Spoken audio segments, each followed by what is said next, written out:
Mismong kanyang bayaw ang biniktima ng isang kawatan sa Antipolo, Rizal. Arestado ang suspect na nagawa ang krimen para daw may ipambili ng alak. Balita hatid ni EJ Gomez.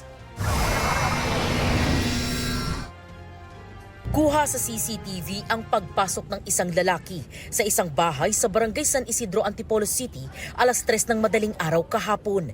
Ilang segundo siyang tumayo sa sala, nagmasid-masid at may sinisilip. Maya-maya, kinuha niya ang isang bag at saka naglakad palabas. Ayon sa barangay, kinaumagahan na nang malaman ng may-ari ng bahay na nawawala ang kanyang bag. Agad daw nilang tsinek ang CCTV sa bahay at saka nalaman na ang nagnakaw kanyang bayaw. Ang natangay niya ay isang bag na may labang mga IDs, lisensya, ORCR, saka halagang 10,000 ayon doon sa complainant. Tumangging humarap sa kamera ang biktima na agad naman daw nagsumbong sa mga otoridad. Pinuntahan ng mga barangay tanod ang bahay ng suspect na si alias Jimboy, pero hindi siya nakita roon. Bumalik yung complainant alas 8 ng gabi sa barangay at ang sabi yung suspect daw po nagiinom. Kaya po kami ay agad na gumawa ng plano, kinorner namin yung tao, nagtatlong grupo kami para mahuli. Nagkaroon po ng habulan pero hindi niya inaasahan na meron kami mga tanod na nakaabang sa baba. Ito yung may pinasok na isang bahay at ninakawan, sarili niyang bayaw, ang kanyang ninakawan, ito at nahuli na namin.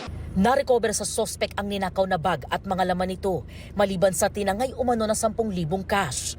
Nang harapin siya ng bayaw niyang biktima, ang suspect umiiyak na humingi ng tawad sa kanyang nagawa.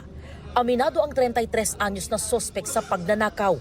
Lasing daw siya noon at nangailangan lang ng perang pambili ng alak. Hindi rin daw niya napansin na bahay ng kanyang bayaw ang kanyang pinasok. Lasing lang po ako nun sa alak.